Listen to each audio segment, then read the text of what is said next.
கொஞ்சங்கள் ஆயினும் என்ன நெஞ்சோடு அச்சங்கள் அச்சம் வருமா பூக்களை கிள்ளுவதால் ரத்தம் வருமா இதுபோல் இதமோ சுகமோ உலகத்தில் இல்லை இவளின் குணமோ மனமோ மலருக்குள் இல்லை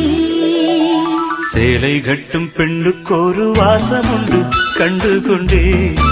கண்களுக்குள் பள்ளி கொண்டே